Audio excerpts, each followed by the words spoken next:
परमेश्वर पिता का धन्यवाद एक बार फिर से। सामर्थी पवित्र परमेश्वर जिसकी पवित्र दृष्टि अपने खोजने वालों पर लगी रहती है, जो स्वर्ग पर विराजमान परमेश्वर है, निरंतर अपने खोजने वालों की ओर अपना दृष्टि लगाए रहता है, उनकी प्रार्थनाओं को कानों से सुनता है और उत्तर देने वाला परमेश्वर है। हम हृदय से धन्यवाद देते हैं कि आज एक बार फिर से हमें अवसर मिला है उसकी दया और करुणा के स्वाद को और भी चखें और उसके अनुसार अपने जीवन को बिताएं।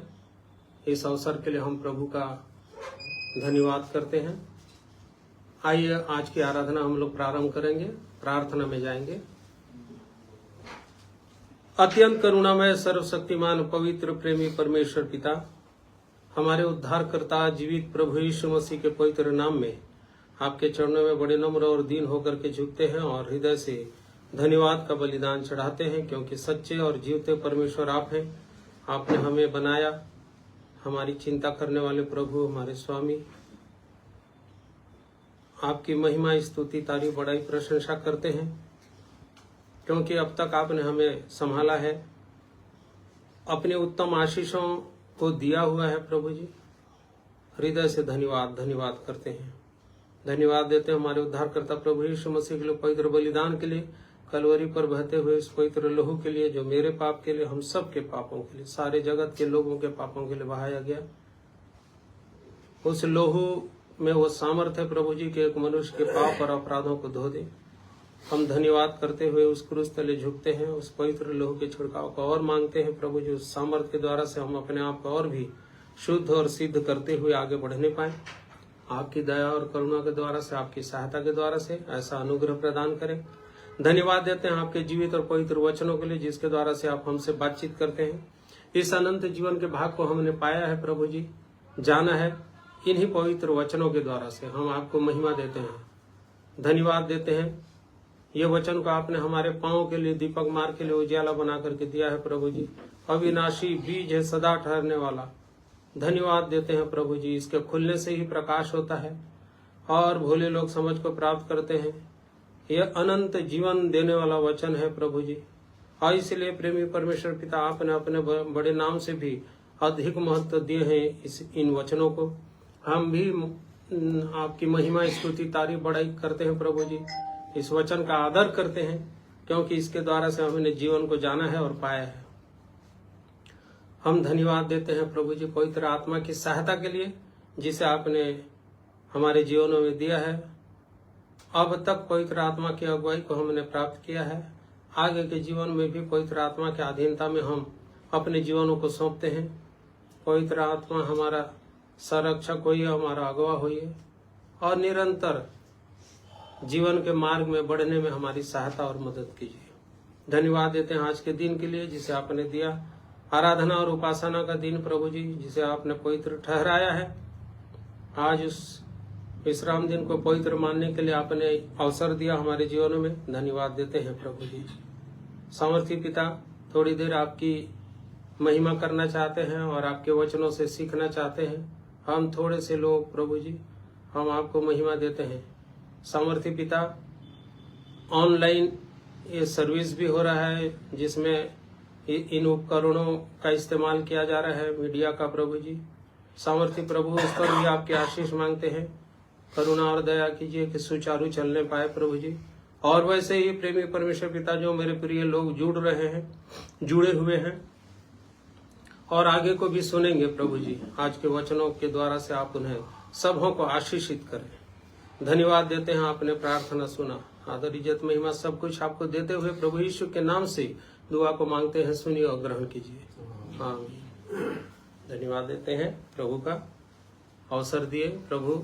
आइए प्रभु की महिमा में कुछ गीतों को गाएंगे सब मिल करके। कोई एक दो जन, 2-3 जन हो।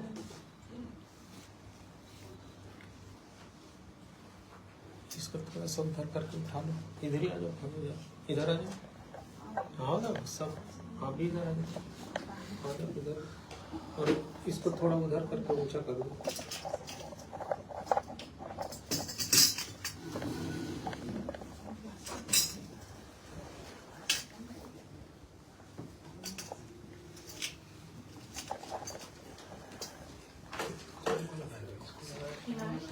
इस तरफ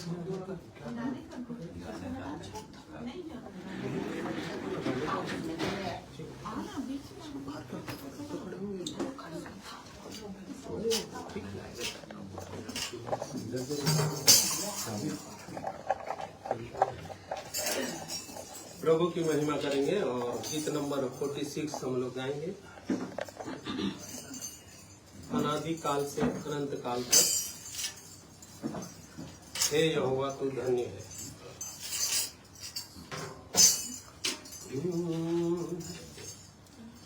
उसको नहीं लगाए,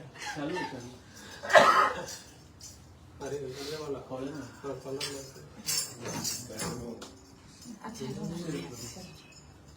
अनादिकाल से अनंत काल तक हे यहोवा तू धन्य है। अनादिकाल से अनंत काल तक हे यहोवा तू धन्य है, धन्य है, धन्य है, हे यहोवा तू धन्य है, धन्य है, धन्य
प्रभु की महिमा में और एक गीत गाएंगे, 171 नंबर का गीत, भेड़े भटकती असंख्य दूत।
प्रभु का धन्यवाद।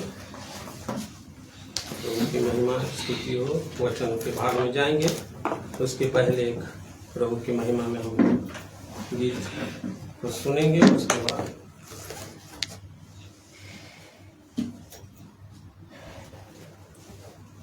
वचन के भाग में जाएंगे।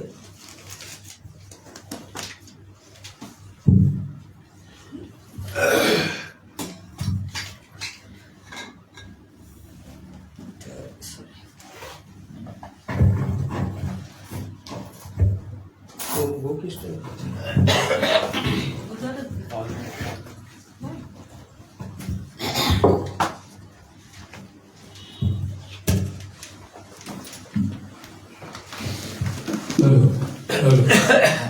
हेलो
जय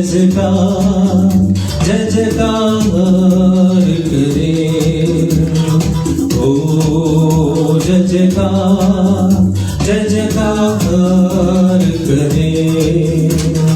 वो है हमारा राजा, दुख संकट से बचाता, हम पर अपनी करुणा करता और करता उपकार। वो है हमारा राजा, दुख संकट से बचाता, हम पर अपनी करुणा करता और करता उपकार। क्यों ना उस पर तन मन मारे, दे अपना अधिकार। ओ जय जयकार करे, ओ जय जयकार करे।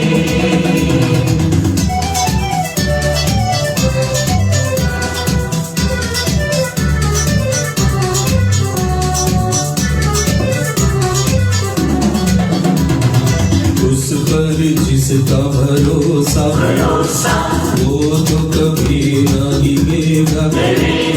चाहे बीमारी, चाहे गरीबी, चाहे हो आकाल। उस पर जिसका भरोसा, वो तो कभी न डरेगा। चाहे बीमारी, चाहे गरीबी, चाहे हो आकाल। सब संकट से, सब कष्टों से हो जाएगा पार। ओ जय जयकार करे, ओ जय जयकार करे।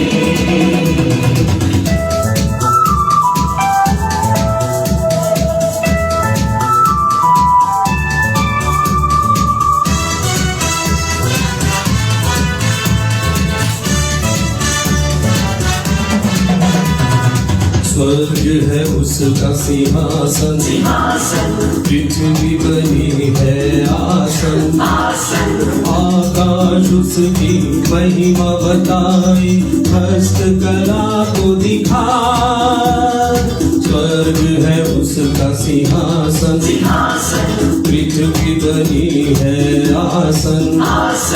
आकाश उसकी महिमा बताए, हस्तकला को दिखाए। सारी पृथ्वी उसकी रचना, उसका ही प्रताप। हो जय जयकार करे, हो जय जयकार करे। ओ जय जयकार करे, ओ जय जयकार करे। प्रभु की महिमा स्तुति हो। धन्यवाद। आइए वचन प्रभाग में जाएंगे।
परमेश्वर पिता का धन्यवाद करते हैं, फिर से एक अवसर दिया आज के इस दिन को दिखाया।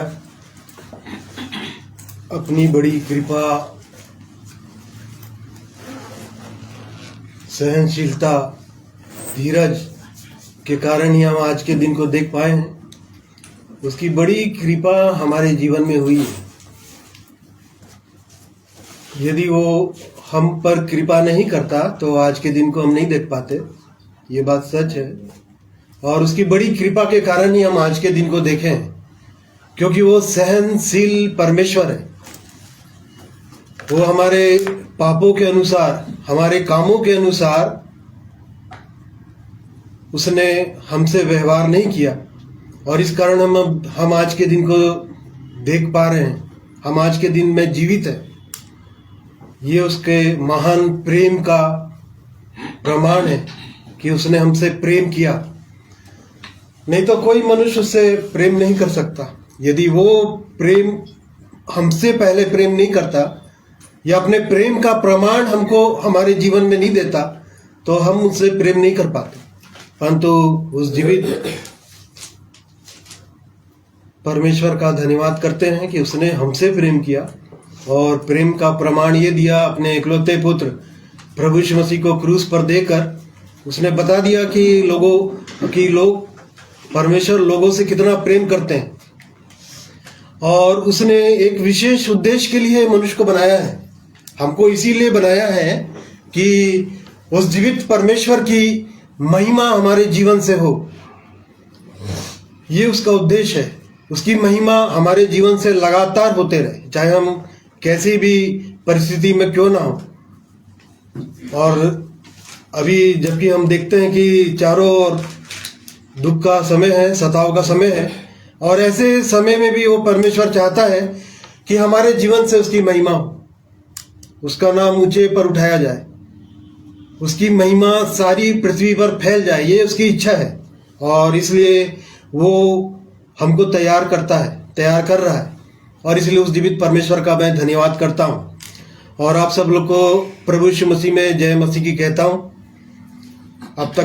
अब तक पिछले दिनों तक परमेश्वर ने हमारी सहायता किया, अद्भुत रीति से अगुवाई किया, और आज के इस दिन को दिखाया। आज के वचन में जाएंगे, जो पाया जाता है श्रेष्ठ गीत 4 अध्याय, उसका 16 पद।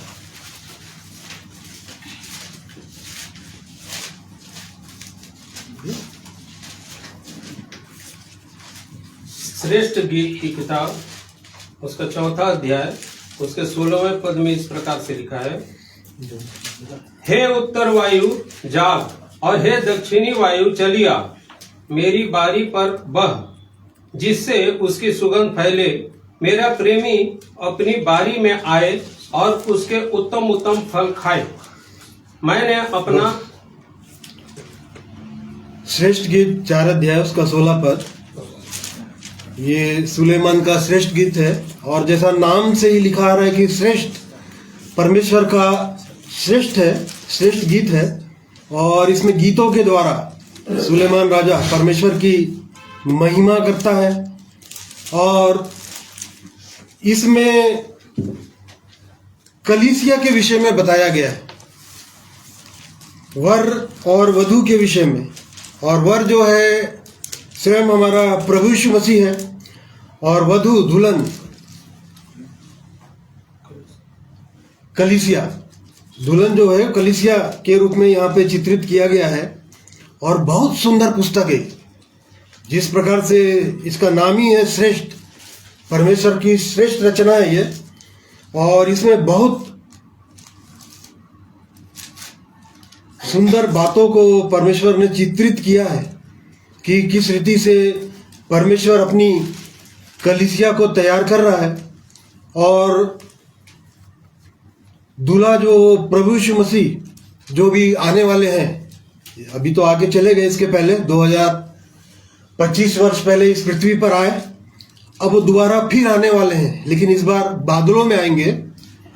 और जो लोग तैयार होंगे वो लोग पृथ्वी से ऊपर उठेंगे और बादलों पर प्रभु यीशु मसीह से मिलना होगा। और इस प्रकार से ये बहुत सुंदर चित्रण यहाँ पर किया गया है। और दूल्हा जो है, जो प्रभु यीशु मसीह जो है, अपनी कलीसिया को तैयार कर रहे हैं और वो चाहते हैं कि जो लोग परमेश्वर के वचन को सुन चुके हैं या परमेश्वर के वचन पर विश्वास कर चुके हैं, वो चाहते हैं कि मनुष्य जागे। जैसे यहाँ पर 16 पद में हमने पढ़ा, हे उत्तर वायु जाग। देखिए, परमेश्वर का वचन जगाना चाह रहा है और जगाने के लिए परमेश्वर अपने पवित्र वचन के द्वारा बातचीत कर रहा है। विभिन्न माध्यमों के द्वारा परमेश्वर बातचीत करता है ताकि लोग जागे।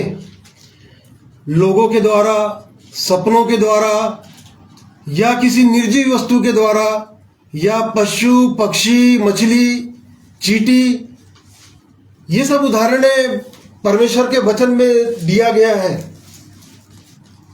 जैसे निर्जीव वस्तु, भजन संहिता 108 अध्याय, देखिए कैसे निर्जीव वस्तु से परमेश्वर का जन राजा दाऊद, भजन संहिता 108 अध्याय उसका 1 पद पढ़िए तो। हे परमेश्वर, मेरा हृदय स्थिर है। हाँ। मैं गाऊंगा, मैं अपनी आत्मा से भी भजन गाऊंगा। हाँ। हे सारंगी और वीणा जागो, मैं आप पाँव फटते जाग उठूंगा। देखिए, परमेश्वर का जन एक तो सुबह जल्दी, ये वचन जो है सुबह जल्दी उठने की प्रेरणा देता है ताकि हम जल्दी सुबह उठें। और देखिए, परमेश्वर का जन ये गीत गा रहा है, गीत है ये, और इस गीतों के द्वारा वो अपने सारंगी और वीणा को भी आवाज दे रहा है कि है सारंगी और वीणा जागो, मैं आप वो फटते ही उठूंगा। मतलब इसके द्वारा वो परमेश्वर की महिमा करना चाहता है। सारंगी और वीणा के द्वारा वो परमेश्वर की महिमा करना चाहता है ताकि परमेश्वर जो स्वर्ग के ऊपर है उसकी महिमा सारी पृथ्वी पर हो जाए। और इसलिए अपने निर्जीव वस्तुओं के द्वारा, सारंगी और वीणा जो वाद्य यंत्र है, उसके द्वारा परमेश्वर देखिए वो एक प्रेरणा है कि उसके द्वारा वो गीतों को गा सके ताकि परमेश्वर की महिमा हो। और इसलिए देखिए, एक निर्जीव वस्तुओं के द्वारा परमेश्वर, जब हम गीतों को सुनते हैं, वाद्य यंत्रों को सुनते हैं, उसके द्वारा भी परमेश्वर हमारे हृदय से बातचीत करता है, उसकी धुनों के द्वारा, ताकि मनुष्य जागे। मात्र उद्देश्य परमेश्वर का यही है कि मनुष्य जागे, क्योंकि वो परमेश्वर शुरू से जगाना चाह रहा है। चाहे उत्पत्ति की पुस्तक में देखें, नूह के समय भी में देखें कि नूह के समय यदि हम उस समय से देखते चले आए तो परमेश्वर का एकमात्र उद्देश्य रहा है कि मनुष्य जागे, वो जाग जाए। जिस प्रकार से नूह के समय में परमेश्वर, जिसने अपनी हाथों के द्वारा सृष्टि की रचना की थी, और जब परमेश्वर ने सब कुछ बनाया तो सब कुछ अच्छा है करके कहा, परंतु जब नूह का समय हम देखते हैं, नूह के समय तक आते आते परमेश्वर, यदि उत्पत्ति 6 अध्याय उसके 5 पद को यदि हम देखेंगे तो वहां पर परमेश्वर मनुष्य को बनाने से पछताया। देखिए, क्योंकि यहोवा ने देखा कि मनुष्यों की बुराई पृथ्वी पर बढ़ गई है और उनके मन के विचार में जो कुछ उत्पन्न होता है वह निरंतर बुरा ही होता है। हाँ। और यहोवा पृथ्वी पर मनुष्य को बनाने से पछताया और वह मन में अति खेदित हुआ। तब यहोवा ने कहा, मैं मनुष्य को जिसकी मैंने सृष्टि की है पृथ्वी के ऊपर से मिटा दूंगा। क्या मनुष्य, क्या पशु, क्या रेंगने वाले जंतु, क्या आकाश के पक्षी, सबको मिटा दूंगा, क्योंकि मैं उनके बनाने से पछताता हूँ। देखिए, परमेश्वर के मन में ये विचार आ गया कि जिस परमेश्वर ने मनुष्य को बनाया, पशु पक्षियों को बनाया, अपनी महिमा करने के लिए बनाया, वो ऐसा विचार उसके मन में आ गया कि वो मनुष्यों को इस पृथ्वी पर से मिटा देने का प्रश्न उसके सामने आ गया। ये इसलिए हुआ कि सब मनुष्यों ने अपनी चाल चलन बिगाड़ ली थी और परमेश्वर कहता है कि मेरा आत्मा मनुष्य से सदा लो विवाद करता न रहेगा, क्योंकि मनुष्य भी शरीर है और अब मनुष्य की आयु 120 वर्ष की होगी। उस समय परमेश्वर, नूह के समय में परमेश्वर ने मनुष्य की आयु निर्धारित कर दी। उस समय 120 वर्ष, और परमेश्वर ने नूह को आज्ञा दी कि एक जहाज बना, और नूह ने परमेश्वर की आज्ञा के अनुसार वो जहाज को बनाया, और 120 वर्ष तक नूह जो धर्म का प्रचारक था वो प्रचार करता ही रहा कि मन फिराओ। परंतु उस समय के लोग, हम देखते हैं कि खाली 8 ही लोग उस समय बच पाए। उस समय 8 ही लोग, नूह के 3 बेटे और 3 बहुएं, नूह और नूह की पत्नी, इस प्रकार खाली 8 ही लोग बच पाए। क्यों ऐसा परमेश्वर को बोलना पड़ा, मेरा आत्मा मनुष्य से सदा लो विवाद करता नहीं रहेगा। कब तक परमेश्वर मनुष्य से बातचीत करेगा? परमेश्वर मनुष्य से एक बार क्या वरन 2 बार बातचीत करता है। वो परमेश्वर मनुष्य से बातचीत ही करता है। उसके बातचीत करने का तरीका, वो परमेश्वर सपने के द्वारा, किसी मनुष्य को विपत्ति में डालकर, या किसी न किसी माध्यम से परमेश्वर मनुष्य से बातें ही करता है। जैसा हमने यहाँ पे पढ़ा कि कब तक मैं बातचीत करूंगा। क्यों ऐसा निर्णय परमेश्वर को मनुष्य के विषय में लेने पड़ गया? रोमियो 1 अध्याय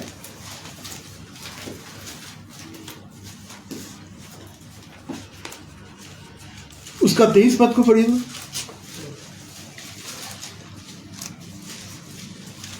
और अविनाशी परमेश्वर की महिमा को नाशवान मनुष्य और पक्षियों और चौपायों और रेंगने वाले जंतुओं की मूरत की समानता में बदल डाला। हाँ, देखिए ऐसी स्थिति आ गई कि वो जीवित परमेश्वर की महिमा को, अविनाशी परमेश्वर की महिमा को नाशवान मनुष्य, पक्षियों, चौपाइयों और रेंगने वाले जंतुओं की मूरत में बदल डाला। और इस कारण परमेश्वर, देखिए परमेश्वर को ऐसा निर्णय लेना पड़ा, क्योंकि उसके अनदेखे गुण, उसकी सनातन सामर्थ, जगत की सृष्टि के समय से उसके कामों को देखते आ रहे हैं कि यदि मनुष्य कोई उसके जिस प्रकार से परमेश्वर ने सृष्टि की रचना की और जिस प्रकार से सूर्य, चंद्रमा, ब्रह्मांड, इन सब बातों को यदि कोई मनुष्य देख ले तो देख कर ये विश्वास कर ले कि ये कोई मनुष्य का कार्य नहीं हो सकता, ये उस जीवित परमेश्वर का ही कार्य हो सकता है। परंतु देखिए परमेश्वर की महिमा को नाशवान मनुष्यों में, चौपाइयों में और मूर्तों में बदल डाला, और इस कारण परमेश्वर को इस प्रकार से ऐसा निर्णय लेना पड़ गया।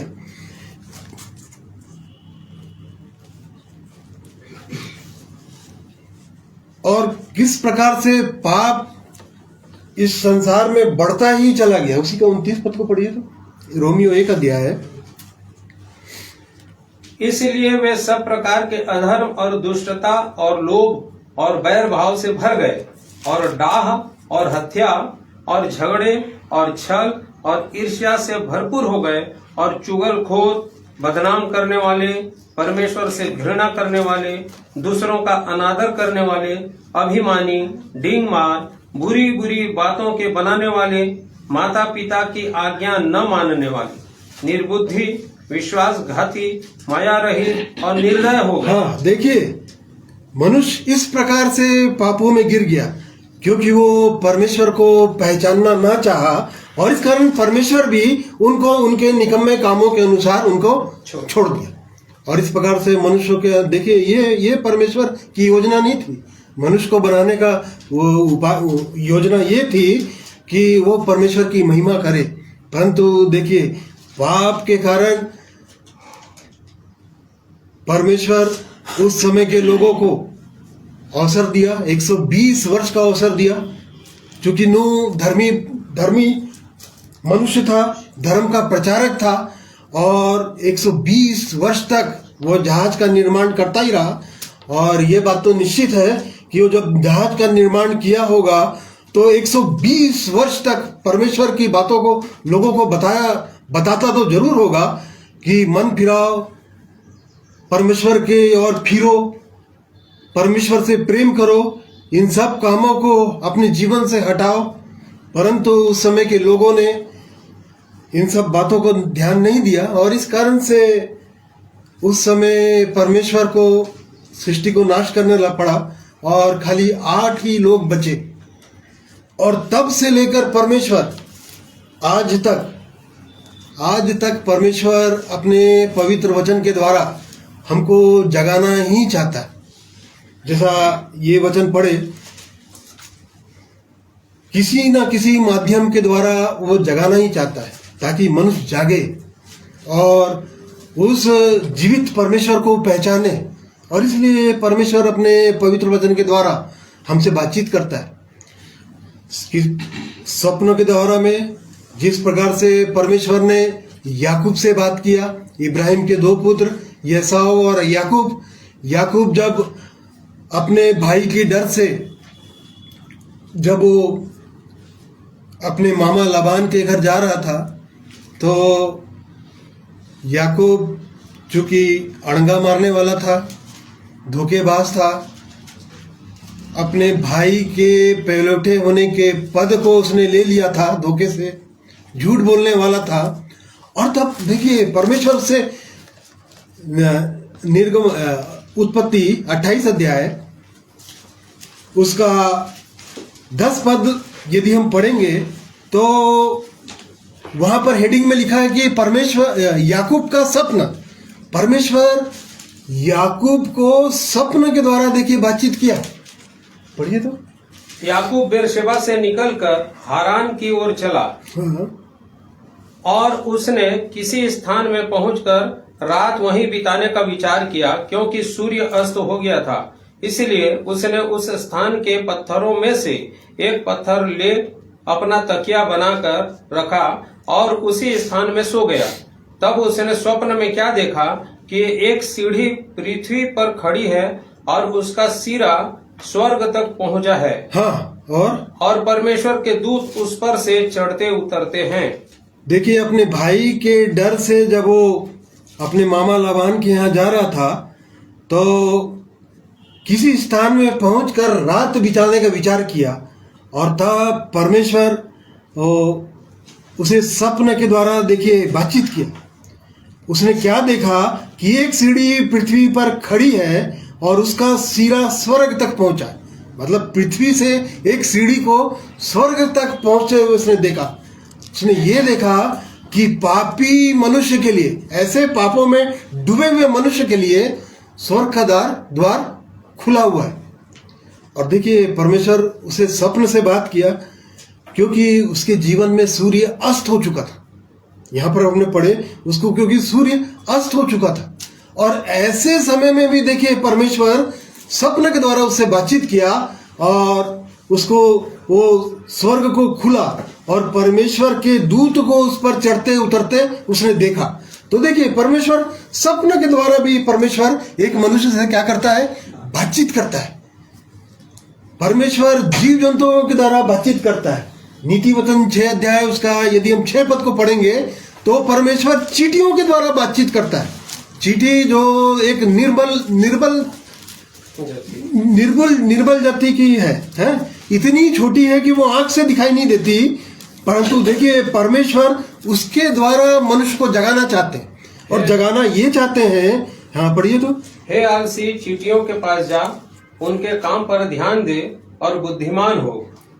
उनके न तो कोई न्यायी होता है, न प्रधान और न प्रभुता करने वाला, तो भी वे अपना आहार धूप काल में संचय करती हैं और कटनी के समय अपनी भोजन वस्तु बटोरती हैं। हे आलसी, तू कब तक सोता रहेगा? तेरी नींद कब टूटेगी?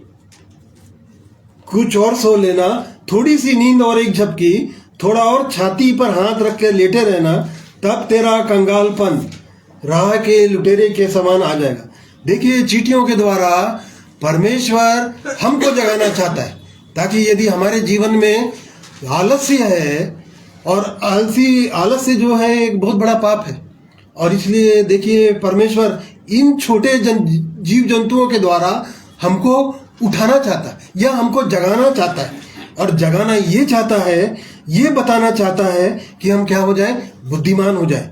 क्योंकि उस देखिए, हे आलसी, चींटियों के पास जा, उसके काम पर ध्यान दे और बुद्धिमान हो जा।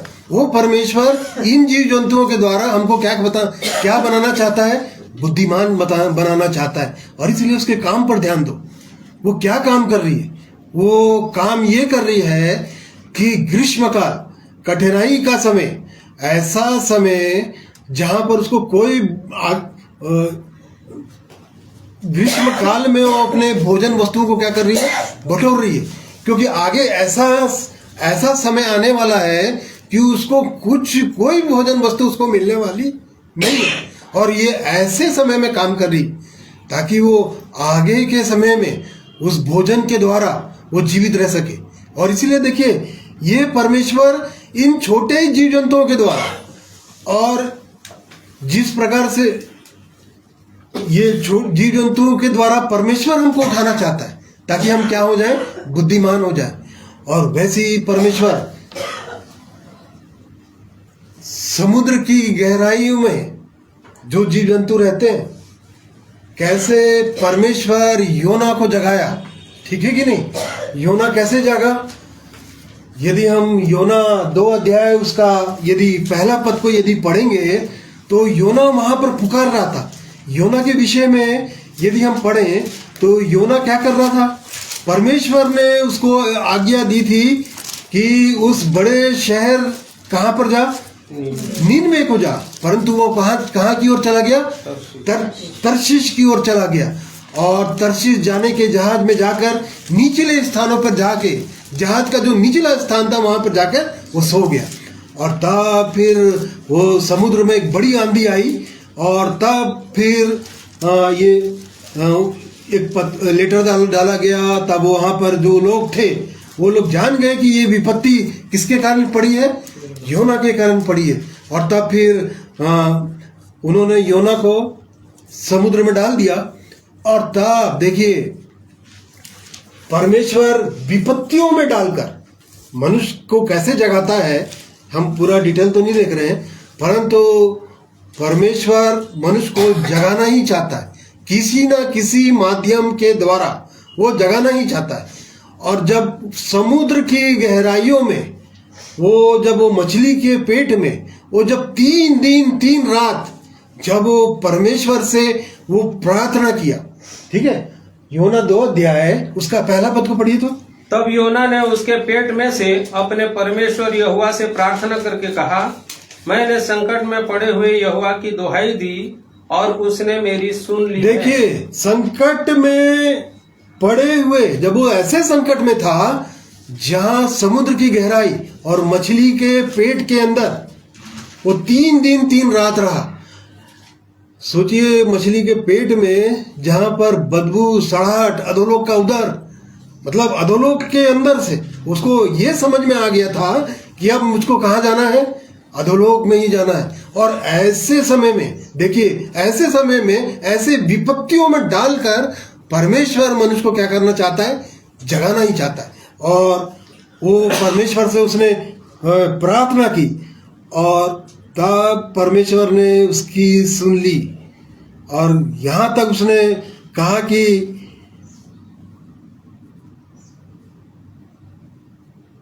कैसी दशा में हो गया था, गहरे सागर में समुद्र की तह तक मुझको डाल दिया और मैं मूर्छा खाने लगा, मतलब बेहोशी की दशा में वो हो गया था।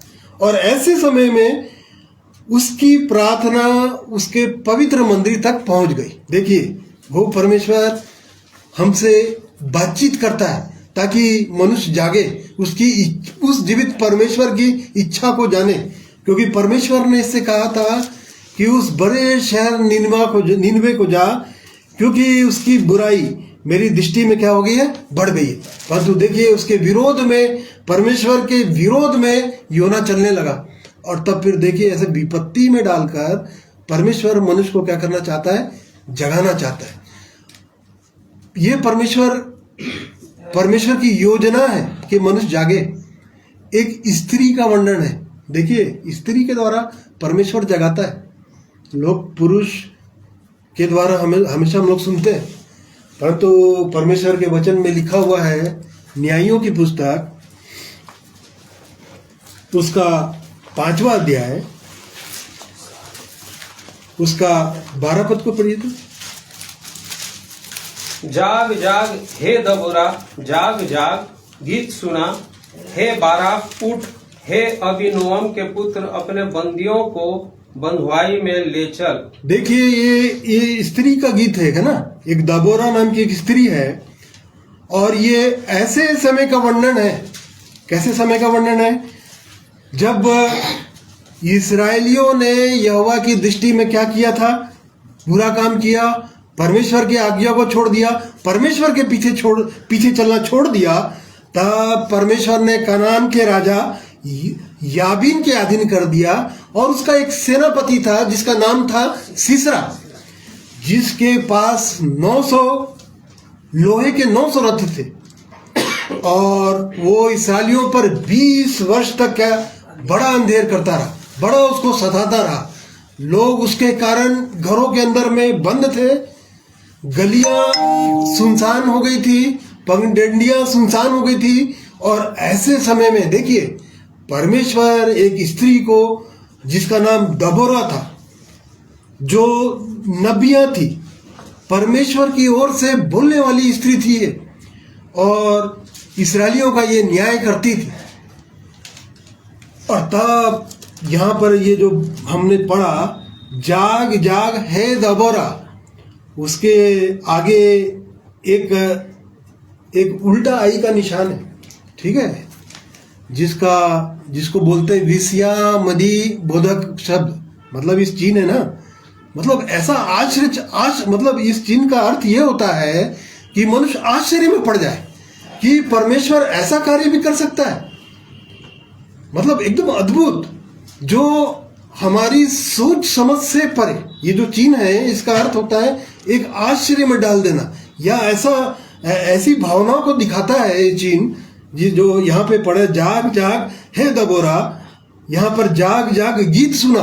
देखिए, एक स्त्री के द्वारा परमेश्वर लोगों को जगाना चाह रहा है, उस समय के इस्राएली लोगों को जगा, और इसने जगाया। और तब देखिए, परमेश्वर इसके द्वारा बातचीत की, और तब उसने बाराक को उठाया जो अबीनोअम का पुत्र था, और बंदियों को बंधुआई में ले चला। मतलब देखिए, जो बंदी लोग, जो इस्राएली लोग जो बंदी में थे, बंधुआई में थे, उसको परमेश्वर ने दबोरा के द्वारा छुड़ा लिया। ये कितना आश्चर्यजनक, मतलब ये एक ऐसा भाव उत्पन्न करता है। यदि कोई मनुष्य इन वचनों को यदि पढ़े, तो एक ऐसा भाव मनुष्य के अंदर आता है कि ऐसा भी होता है, ऐसा भी करता है परमेश्वर, ऐसा आश्चर्यचकित। मतलब जो काम मनुष्यों से नहीं हो सकता, वो काम परमेश्वर से हो सकता है। ये बात मैं विश्वास करता हूं कि जो काम मनुष्यों से नहीं हो सकता, वो काम परमेश्वर से हो सकता है। देखिए, परमेश्वर ने एक स्त्री के द्वारा उस समय के लोगों को जगा दिया, और परमेश्वर आज भी जगाना चाहता है। और इसलिए यहां पर जिस प्रकार से हमने पढ़ा, हे उत्तर वायु जाग, ठीक है, नीति वचन 25 अध्याय उसका 23 पद में लिखा हुआ है कि उत्तरी वायु जो होती है, परमेश्वर की उत्तर वायु जो होती है, वो वर्षा को लाती है, ठीक है कि नहीं। ये देखिए, ये ऐसे समय में जब चारों ओर सताव का समय है, ठीक है। अब यदि हम वातावरण को देखें, आज के अनुसार यदि हम इस वातावरण को देखें चारों ओर, तो अभी कैसा वातावरण है? एक कठिन समय चल रहा है ना। और ऐसे समय में परमेश्वर अपने पवित्र वचन के द्वारा हमको क्या कराना चाह रहा है? जगाना चाह रहा है। और परमेश्वर अपने वायु के द्वारा, परमेश्वर अपनी हवा के द्वारा, क्योंकि यूहन्ना 3 अध्याय यदि 8 पद में यदि हम पढ़ेंगे, तो परमेश्वर प्रभु यीशु मसीह निकोदेमुस नाम के एक व्यक्ति से बात कर रहे थे, और निकोदेमुस जो फारसी व्यक्ति था, यहूदियों का सरदार था, और वो प्रभु यीशु मसीह से ये बातें कर रहा था कि ये जो आश्चर्य काम तू जो दिखाता है, यदि परमेश्वर तेरे साथ ना हो तो तू इन चिन्हों को कोई भी दिखा नहीं दे सकता। और तब उसने एक प्रश्न किया था। क्या प्रश्न किया था? हाँ, पढ़िए तो। यीशु ने उसको उत्तर दिया, मैं तुझसे सच सच कहता हूँ, यदि कोई नए सिरे से न जन्मे तो परमेश्वर का राज्य देख नहीं सकता। हाँ। निकोदेमुस ने उससे कहा, मनुष्य जब बूढ़ा हो गया तो वो कैसे जन्म ले सकता है? क्या वह अपनी माता के गर्भ में दूसरी बार प्रवेश करके जन्म ले सकता है? यीशु ने उत्तर दिया, मैं तुझसे सच सच कहता हूँ, जब तक कोई मनुष्य जल और आत्मा से न जन्मे तो वह परमेश्वर के राज्य में प्रवेश नहीं कर सकता। हाँ, प्रभु यीशु मसीह ने साफ साफ कह दिया कि कोई मनुष्य यदि जल और आत्मा से ना जन्मे, क्योंकि जो शरीर से जन्मा है वो शरीर है और जो आत्मा से जन्मा है वह आत्मा है। अचंबा ना कर, तुझे नए सिरे से जन्म लेना अवश्य है। और तब फिर प्रभु यीशु मसीह ने एक शब्द कहा था, 8 पद, हवा जिधर चाहती है उधर चलती है और तू उसका शब्द सुनता है, परंतु नहीं जानता कि वह कहाँ से आती और किधर को जाती है। जो कोई आत्मा से जन्मा है वह ऐसा ही है। देखिए, हवा जिधर चाहती है उधर चलती है और तू उसका शब्द सुनता है, परंतु कहाँ से आती है और कहाँ से जाती है ये तू नहीं जानता। तो देखिए, परमेश्वर अपने वायु के द्वारा, ठीक है, परमेश्वर अपनी आत्मा के द्वारा अभी इस अंतिम समय में हमको जगाना ही नहीं चाह रहा, ताकि हम क्या हो सके, जागे। और इसलिए देखिए, परमेश्वर ऐसे समय में, जबकि अभी पूरा वातावरण सताओं का है, दुखों का है, परमेश्वर अपने पवित्र वचन के द्वारा, अपनी आत्मा के द्वारा हमसे क्या करना चाह रहा है, बातचीत करना चाह रहा है। और उसका एक मात्र उद्देश्य यही है कि हम क्या हो सके, जागे। और इसलिए बोल रहा है, उत्तरी वायु जाग, हे दक्षिण वायु चलिया। देखिए, ये वही शब्द है, विस्याम बोधक चिन्ह, जिसमें मतलब आश्चर्यचकित हो जाना। मतलब ये देखिए, यहाँ पर भी ये चिन्ह लगा हुआ है कि क्या वो परमेश्वर मेरे अंदर आ सकता है या मेरी बारी में आ सकता है। ऐसे लिखा हुआ है ना, हे उत्तरी वायु जाग, हे दक्षिणी वायु चलिया, मेरी बारी पर बहे, जिससे उसकी सुगंध फैले। देखिए, ये परमेश्वर की योजना है। परमेश्वर की योजना एकमात्र यही है कि उसका ही सुगंध फैलना चाहिए, वो जीवित परमेश्वर का ही सुगंध फैलना चाहिए। और इसलिए देखिए, परमेश्वर अपने वचन के द्वारा हमें जागृत करना चाहता है, हमें उठाना चाहता है। और इसलिए उत्तरी वायु जाग, दक्षिणी वायु चलिया और मेरी बारी पर बह। इससे पहले कि विपत्ति के वो दिन आ जाए, देखिए विपत्ति आने वाली है ना, और हम नहीं जानते कि कब, किस समय, कौन सी विपत्ति किस मनुष्य के जीवन में आ जाए। और इसलिए परमेश्वर अपने लोगों को तैयार करना चाहता है, अपने लोगों को जगाना चाहता है। और इसलिए वायु के द्वारा परमेश्वर जगाना चाह रहा है, अपनी आत्मा के द्वारा हमको जगाना चाह रहा है, ठीक है। ऐसे समय में वो अपनी आशीषों के बारे में बताना चाह रहा है कि उसके पास आशीषें हैं, ठीक है कि नहीं। इससे पहले कि वो दुख सताओ जीवन में आ जाए, वो परमेश्वर आशीषों का सोता है, उसके पास आशीषें हैं, उसके पास जगाने की आशीषें हैं कि मनुष्य जागे, अपने बुरे कामों से मन फिराए और जाग जाए। ये परमेश्वर की इच्छा है।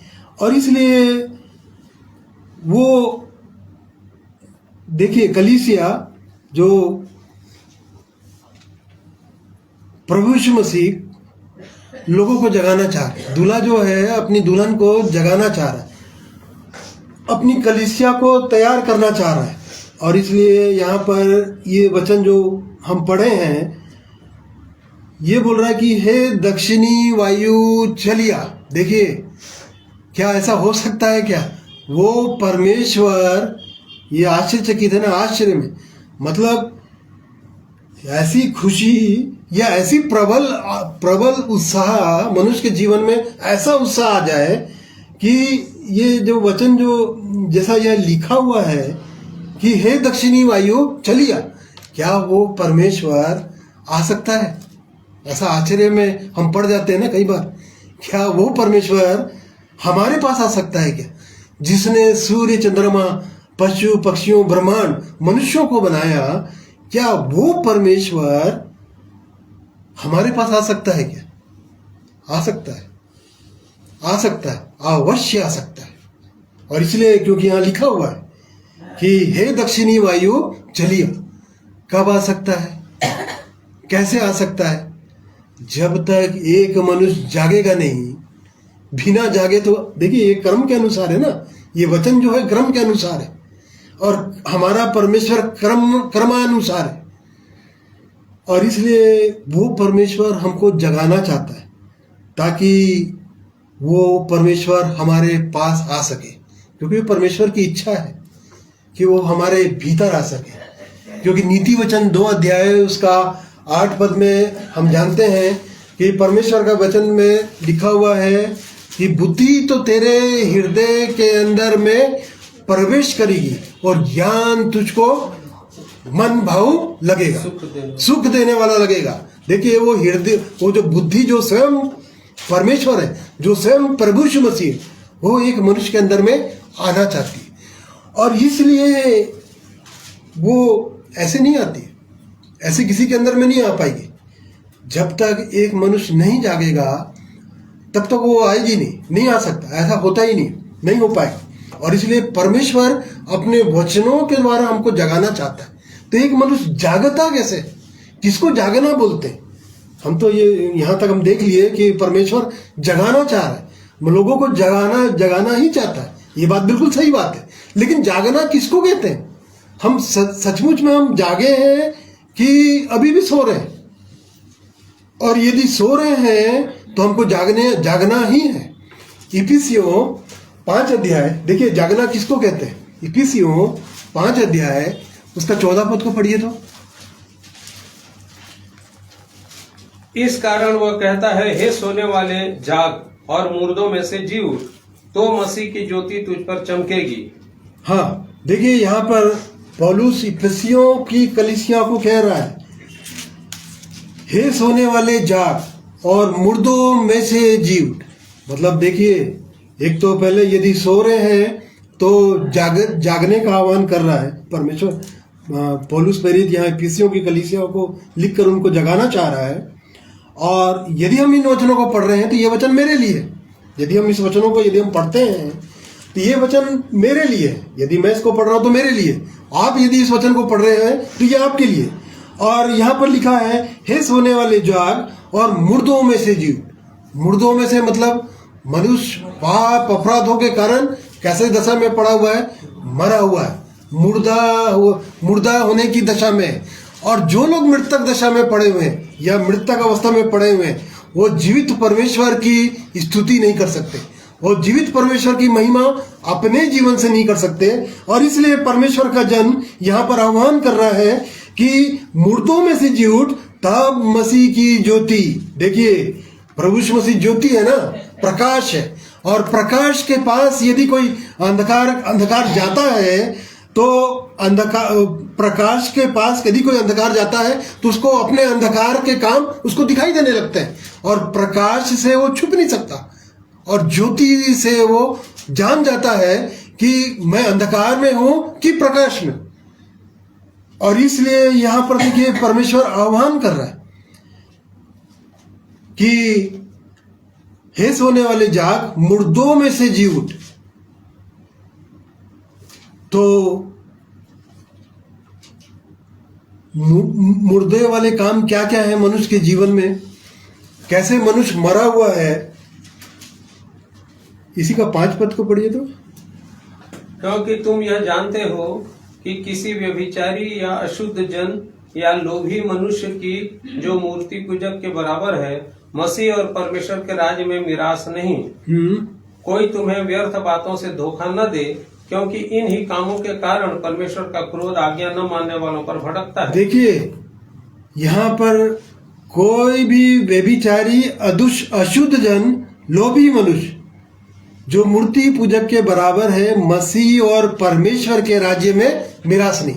देखिए ये अंधकार के काम है ना, और इसी से परमेश्वर हमको निकालना चाहता है, ठीक है कि नहीं? इसी कामों के द्वारा हमको निकालना चाहता है। और ये कैसे हो सकता है?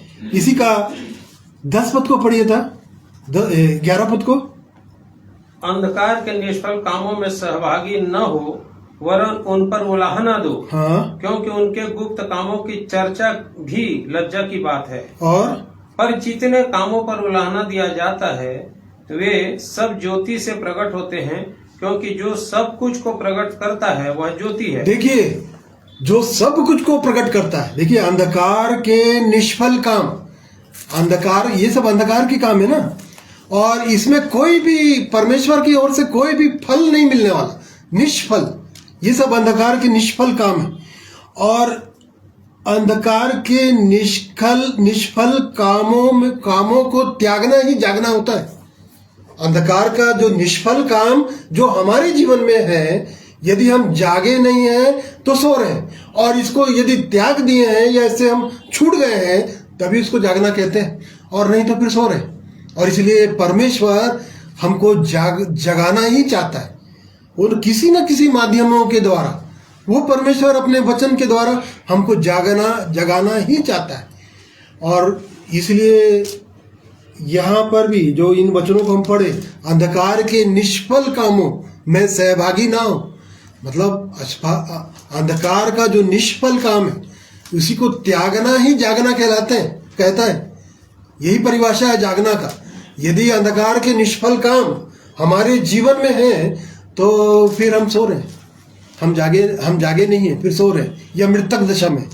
और ऐसी दशा में परमेश्वर हमको आह्वान करता है कि हम जागें, और परमेश्वर हमको जगाना ही चाहता है, क्योंकि वो चाहता है कि हम जागें ताकि मेरी बारी पर बहे, जिससे उसका सुगंध फैले। देखिए वो मात्र उद्देश्य यही है कि वो परमेश्वर का ही सुगंध फैलना चाहिए, और इसलिए परमेश्वर हमको जगाना चाह रहा है।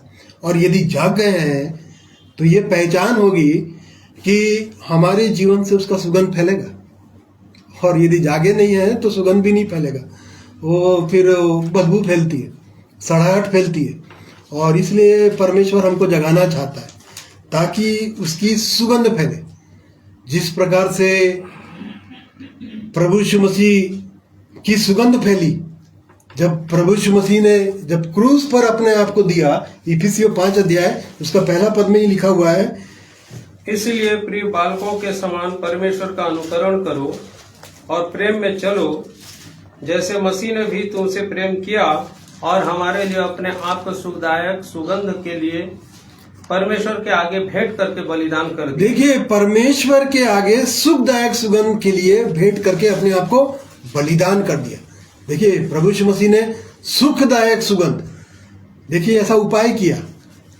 परमेश्वर ने मनुष्य जाति को बचाने के लिए प्रभु यीशु मसीह को इस प्रकार से बलिदान देना पड़ा, ताकि जो सुखदायक सुगंध उसके जीवन से हम देखते हैं, जिस प्रकार से परमेश्वर को सुखदायक सुगंध के लिए अपने आप को प्रभु यीशु मसीह ने क्रूस पर बलिदान करके दे दिया, वैसे ही परमेश्वर भी हमारे जीवन से ये ऐसा ही सुगंध बहने पाए, ये उसकी इच्छा है। और इसलिए वो परमेश्वर हमसे बातचीत करता है, अपने पवित्र वचन के द्वारा हमसे बातचीत करता है, और वो चाहता है कि हमारे जीवन से भी वो सुगंध निकले, लोग आशीषित हो। सुगंध मतलब प्रेम, सुगंध का मतलब यही हुआ ना, वो इत्र सेंट वाला सुगंध की बात नहीं कर रहा हूँ, ये प्रेम, आनंद, शांति, क्षमा, ये सुगंध है ना।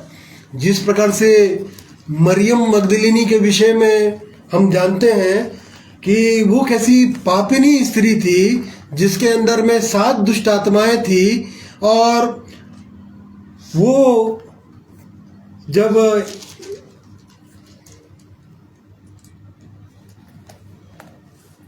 यूहन्ना 12 अध्याय में दिया हुआ है जिसके विषय में कि जब लाजर ये लाजर की बहन थी ना, लाजर की 2 बहनें थी, मार्था और मरियम।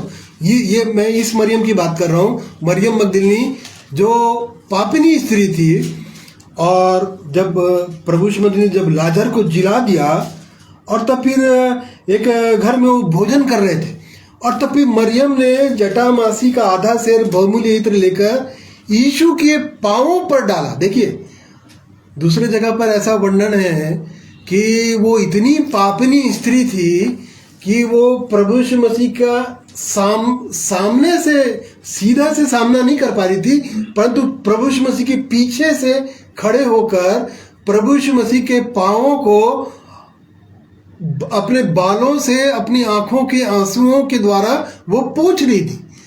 और जब वो जैसे ही ऐसा कार्य किया तो यूहन्ना 12 अध्याय में लिखा हुआ है कि इत्र की सुगंध से घर सुगंधित हो गया। देखिए जैसे ही उसने ये कार्य को किया तो उस घर में जितने लोग थे, वो लाजर जिसको प्रभु यीशु मसीह ने जिला दिया था, जिसकी बहन मार्था नाम की एक बहन थी, जो प्रभु यीशु मसीह ने जब लाजर जो कि 4 दिन का जो मरा हुआ मनुष्य था, जैसे ही प्रभु यीशु मसीह ने कहा कि पत्थर को हटाओ, तो वही मार्था नामक उसकी बहन कहने लग रही थी, प्रभु उसमें से तो बदबू आ रही होगी, वो तो सड़ चुका है। ये बात सही बात है कि 4 दिन का मरा हुआ व्यक्ति सड़ चुका था, बदबू आ रही थी, परंतु देखिए परमेश्वर ने उसको जिला दिया, उसके अंदर से सड़ाहट खत्म हो गई।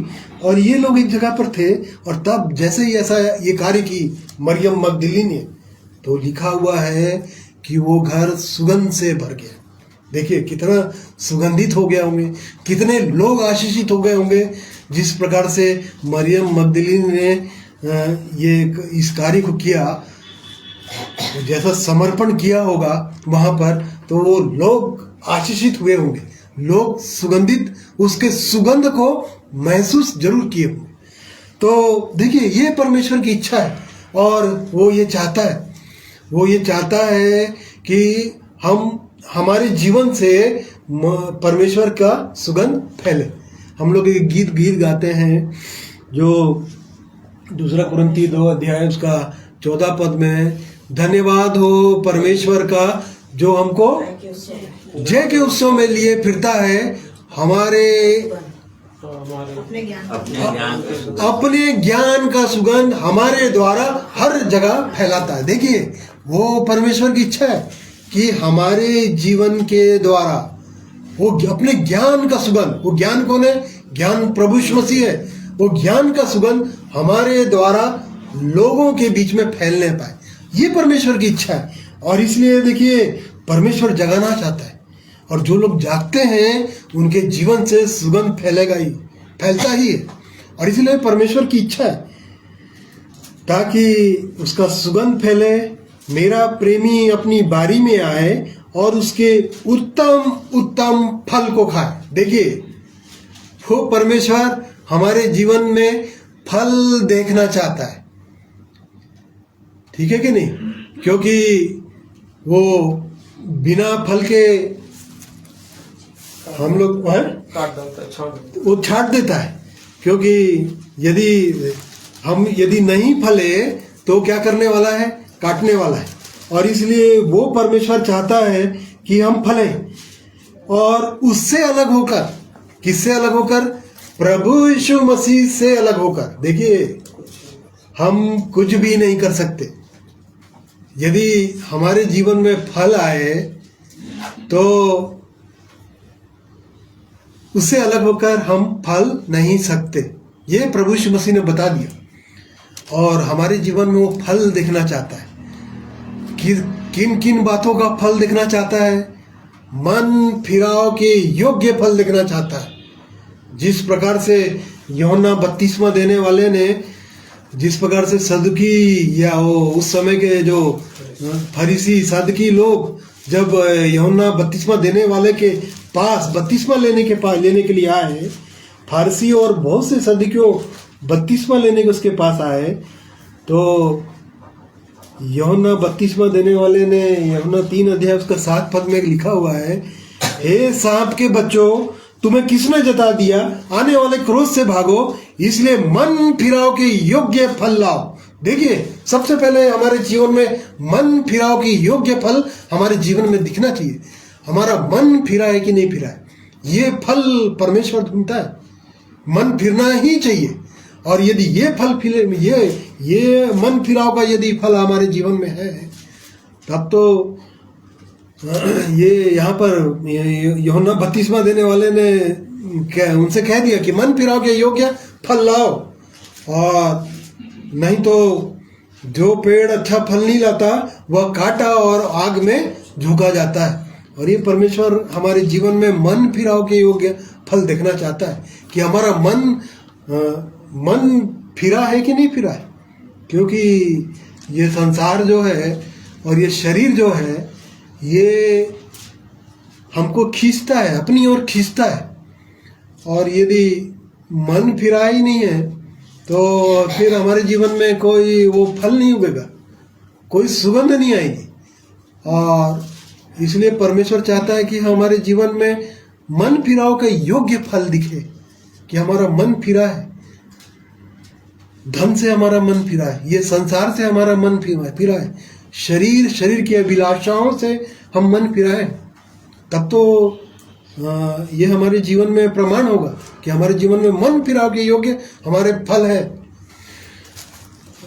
और एक फल के विषय में है फिलिपियों 1 अध्याय, उसका 11 पद पढ़िए तो।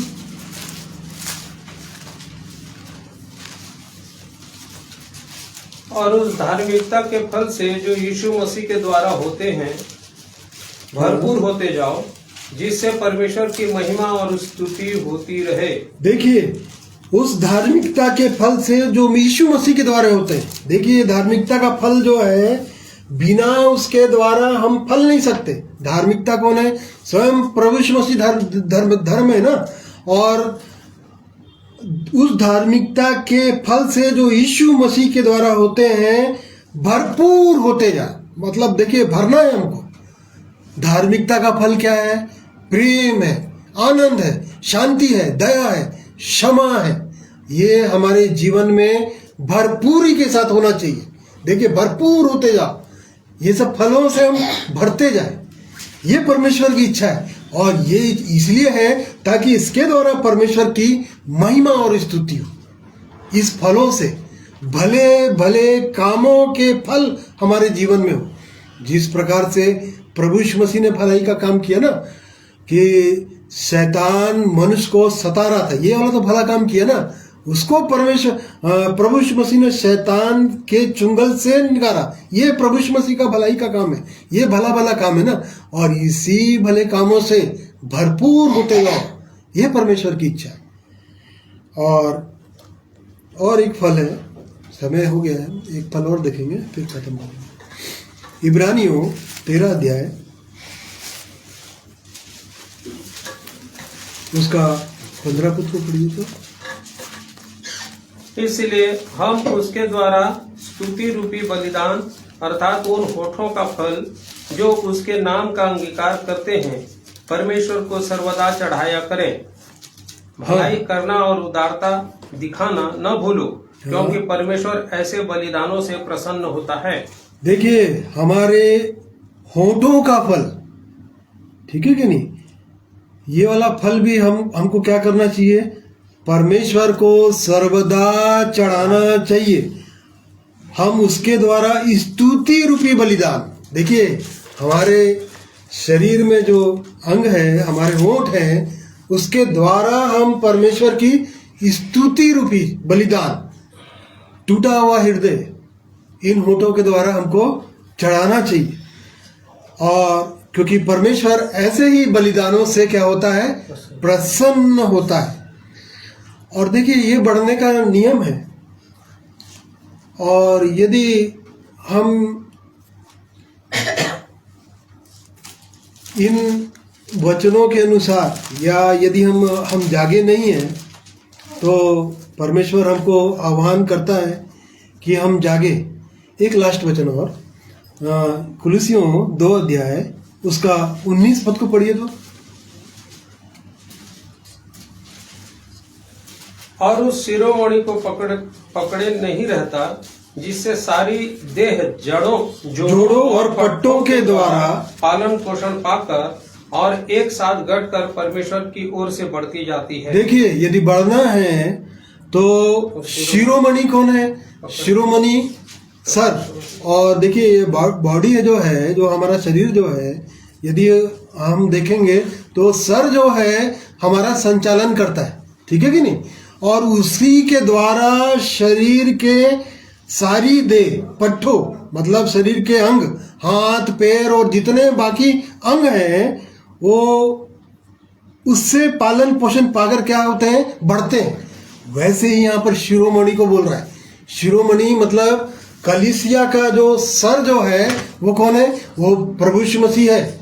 और बिना उसके द्वारा, देखिए, यदि जो व्यक्ति कलीसिया के अंदर है तो कलीसिया का जो सर जो है वो मसीह है। और कलीसिया के द्वारा देखिए शरीर, सर, और सर के द्वारा शरीर के बाकी अंग हमारे क्या होते हैं? बढ़ते हैं।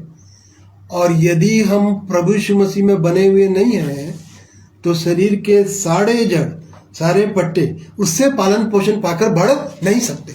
और इसलिए परमेश्वर इन वचनों के द्वारा हमको बढ़ाना चाहता है, ताकि हम बढ़ें, आगे बढ़ें और उसकी महिमा के कारण ठहरे। ये परमेश्वर की योजना है। तो परमेश्वर इन वचनों के द्वारा हमारी सहायता की है। मैं उस जीवित परमेश्वर का धन्यवाद करता हूँ, और भी परमेश्वर हमारी सहायता अगुवाई करे। आइए एक गीत और सुनेंगे।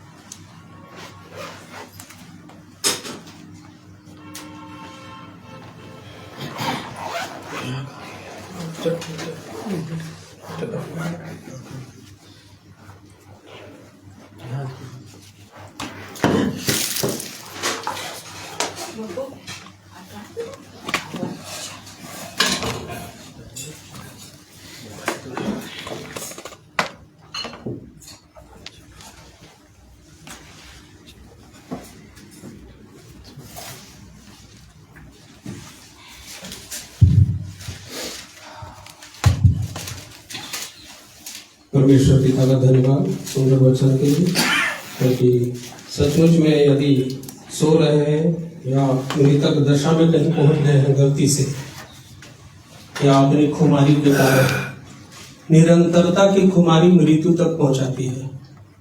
और यदि निरंतर खुमारी में है, जागना नहीं चाह रहे हैं, तो अवश्य एक दिन मृत्यु की दशा तक पहुंच जाएंगे। इसलिए जल्द से जल्द जागने की आवश्यकता है।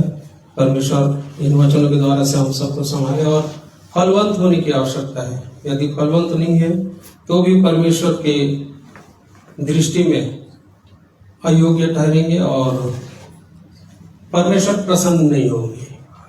प्रभु का धन्यवाद हो इन वचनों के लिए। आइए हमारे स्तुति रूपी बलिदान को अपने होठों के द्वारा से हम और भी, ये भी एक फल है जैसे भाई ने कहा। सो प्रभु का धन्यवाद हो। इस गीत को प्रभु की महिमा में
यीशु लियो तेरो नाम जिसने लियो तेरो नाम प्रभु, पायो उसी ने मुकाम।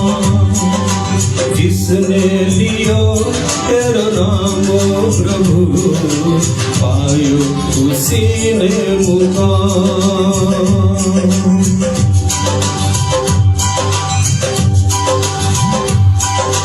यीशु लियो तेरो नाम, यीशु लियो तेरो नाम, यीशु लियो तेरो नाम, यीशु लियो तेरो नाम। जिसने लियो तेरो नाम प्रभु, पायो उसी ने मुकाम। जिसने लियो तेरो नाम प्रभु, पायो उसी ने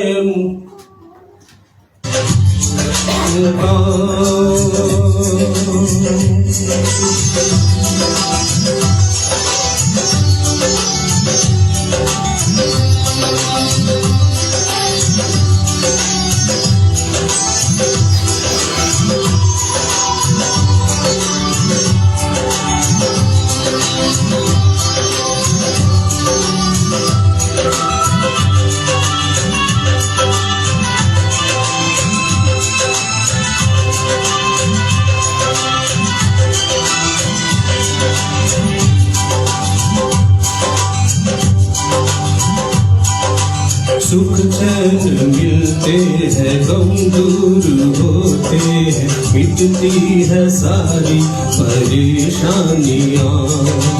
हर सांस पर नाम लिखते हैं तेरा, तू करता है उन पर मेहरबानियाँ।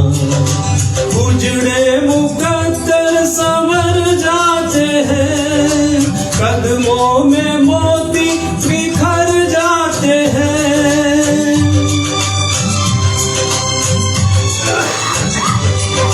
श्रद्धा से जो तेरे दर आते हैं, श्रद्धा से जो तेरे दर आते हैं, बिगड़े बने सारे काम, बिगड़े बने सारे काम। यीशु लियो तेरो नाम, यीशु लियो तेरो नाम।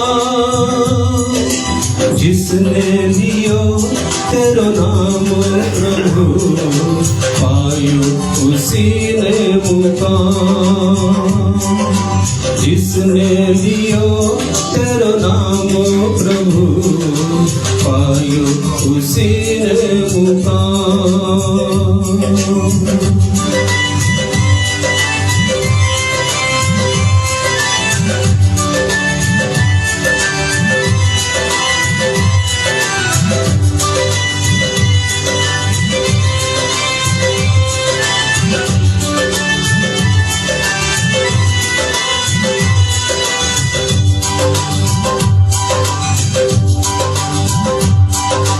लेते हैं दिल से जो नाम तेरा, वो तेरी कृपा से भर जाते हैं।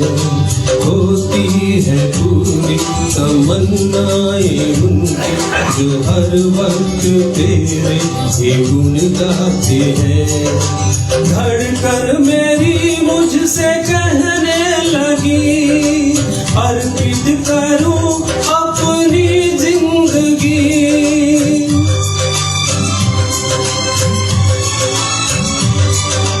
करता रहूं आपकी बंदगी, करता रहूं आपकी बंदगी। दिल को मिले विश्राम, यीशु लियो तेरो नाम, यीशु लियो तेरो नाम, यीशु लियो तेरो नाम। जिसने लियो तेरो नाम प्रभु, पायो उसी ने मुकाम। जिसने लियो तेरो नाम प्रभु, पायो उसी ने मुकाम। जिसने लियो तेरो नाम प्रभु, पायो उसी ने मुकाम। जिसने लियो तेरो नाम प्रभु, पायो उसी ने मुकाम।